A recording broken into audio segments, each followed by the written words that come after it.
Assalamualaikum warahmatullahi wabarakatuh. Hi everybody, my name is Lala Bumila and I'm going to be your host in academic writing course this year. In this first video, I would like to tell you some important information about our course.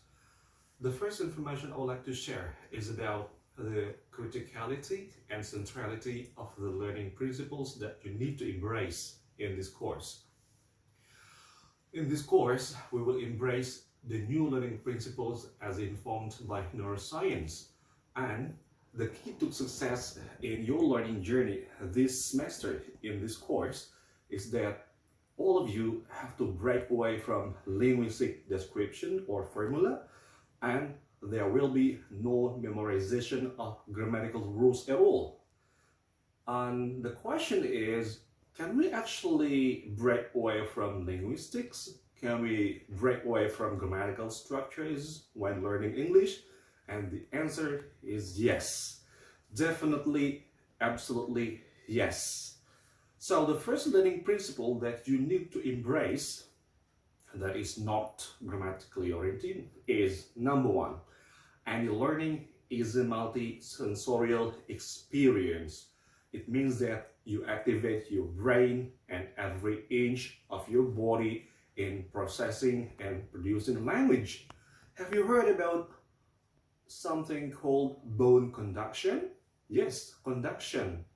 Neuroscientists and neurologists and experts in physiology have said that even our muscles and our brain have the capability of processing the auditory input before the information is actually taken to the brain.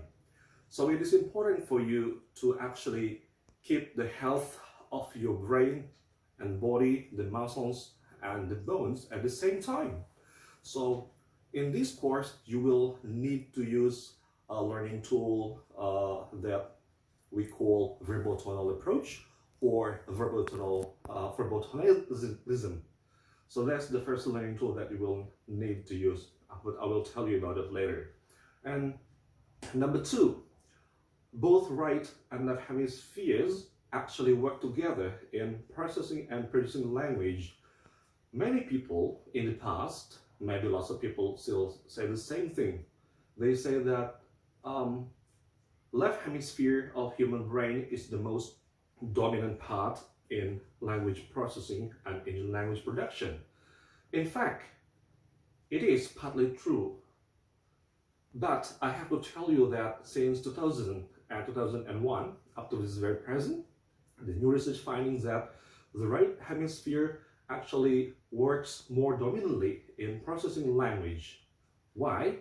It's because the melodic part of any language, the rhythm, the intonation, are the first components of language that are processed in our brain. And to tell you the truth, language learning or any kinds of learning actually takes place in the right hemisphere of the brain. So when you keep talking about grammar, well, grammar is right here, but intonation, rhythm, melody is right here. So any learning actually takes place from here to here, from the right to the left hemisphere of the brain. Along the way, we will discuss this kind of thing in our course.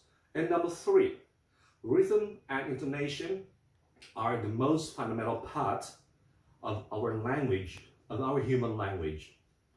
That's the idea I would like to address actually in this course. We will address the centrality of intonation and rhythm.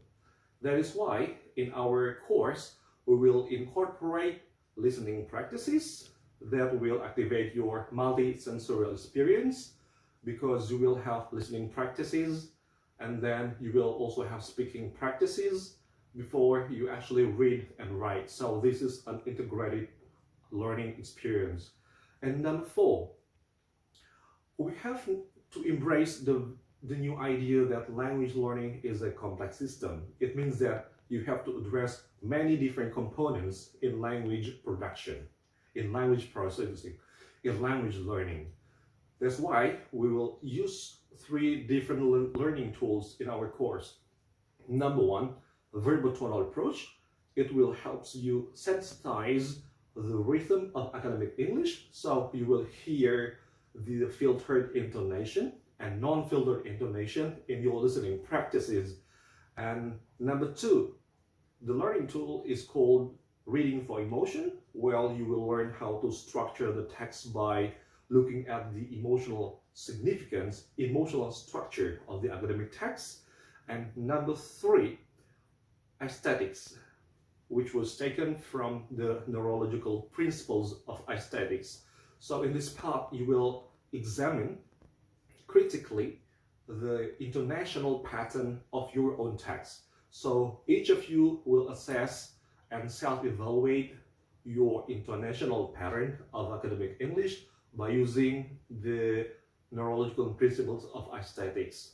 So that's the very reason why we have to embrace the new learning tools, the new learning principles. So above all, I would like to suggest you that you will have a completely new learning experience in academic writing course this semester with me especially, and then you will make lots of exploration, and in the end you are the one who will actually implement the self-centered learning, because these three learning tools will help you become a lifelong learner in academic writing. So that's the first thing I would like to tell you, everybody. And in the next video, we will learn a lot about a verbal tonal approach, reading for emotion, and also aesthetics. So good luck, and then see you again later. Thank you very much.